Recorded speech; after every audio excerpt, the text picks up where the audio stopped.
Right, but I want to talk about Ineos' huge clear and what that means to Manchester United, the players that are likely to leave, who is likely to come in their replacement, and much more. So don't forget to leave a like, comment, subscribe if you are new, and let's get straight into it. So it started off, it came out by Fabrizio Romano. He revealed Ineos' summer plans, players who are likely to leave. So I'm going to get straight into it now.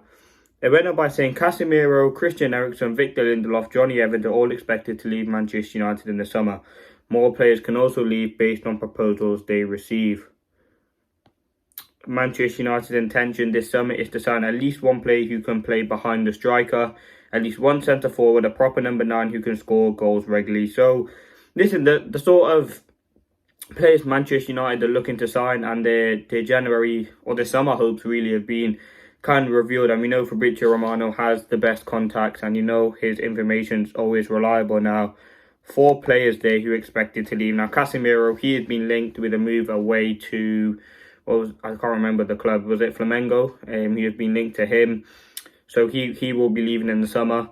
Christian Eriksen, he'll be leaving on a free agent, so we'll just be saving money on wages there. There's no need to negotiate a new free. I think we signed him on a deal. We've got what we got for him. He doesn't fit in the system anymore.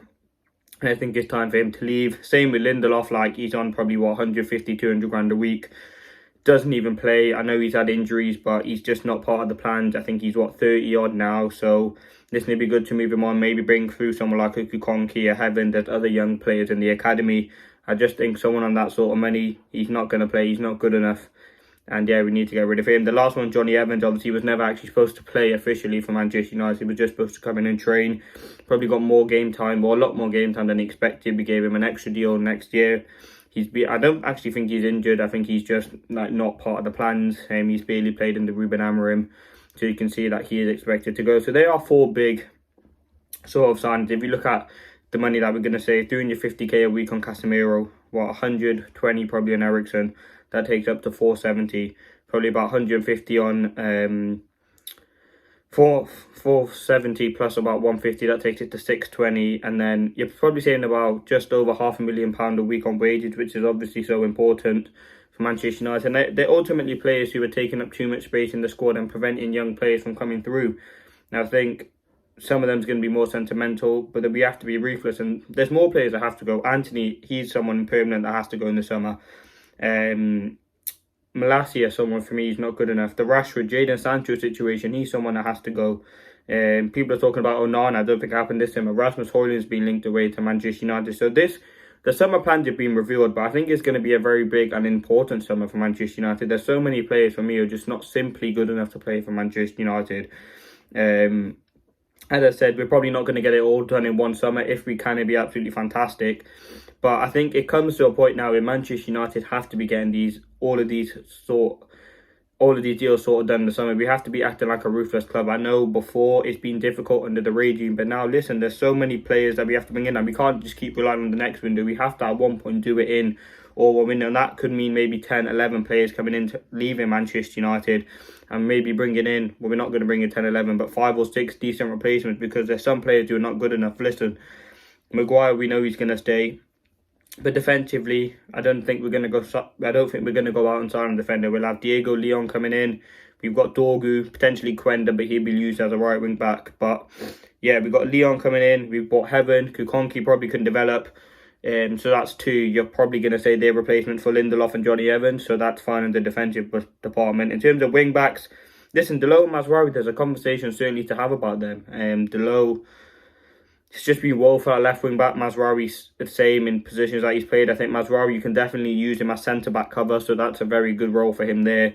Dalot, you could potentially look at selling him as well. He's been linked with the exit previously away from Manchester United. In terms of midfield, Mount, what's going to happen with him? Eriksen's going to leave. We've got Collier, Ugarte, Mainu, Casemiro's going to leave. So we will probably be needing a midfielder.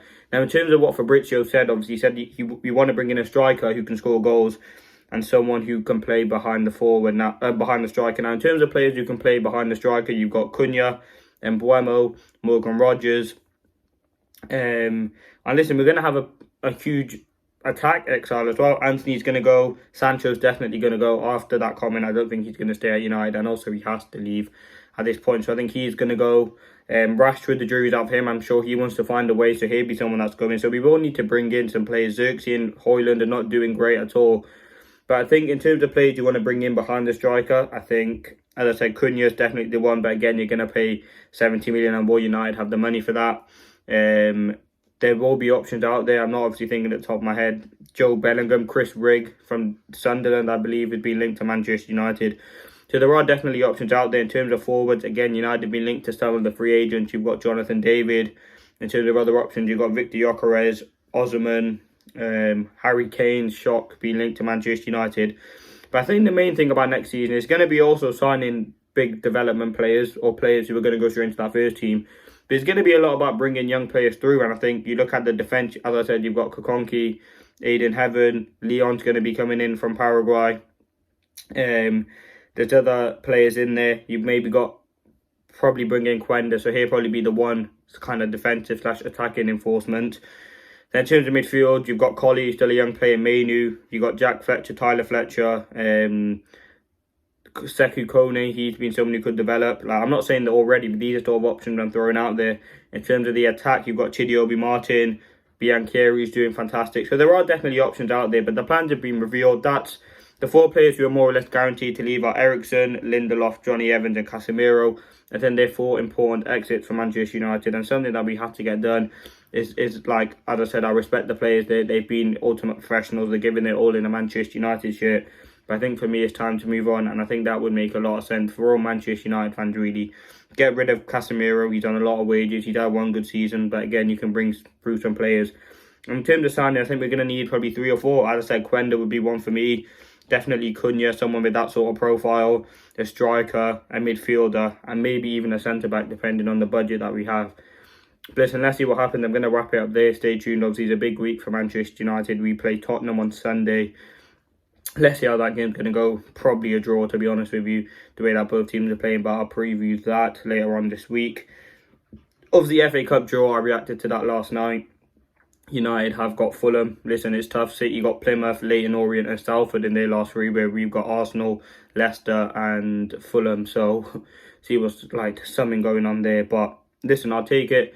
It's an opportunity for us to win a trophy. In terms of what else is going on, there'll be more videos and more content coming. So let's stay tuned for that. But yeah, Ineos, listen, they're going to be facing a lot of backlash if this summer doesn't go well. And I think it's a huge opportunity to bring in players and have a really first summer. I think last summer, obviously, I think it was still under... Who did we sign last summer? So we got Yoro, Delete, Mazraoui, Ugarte. We didn't really bring in... Xerxes. We didn't really bring in an attacker. Like, yes, we brought in Xerxes, but it had to be good enough. But listen, in terms of players I want to sign, I think Quenda's definitely up there. I think Cunha for me, but depending on the price. But let's see what happens. Thanks for watching. Peace.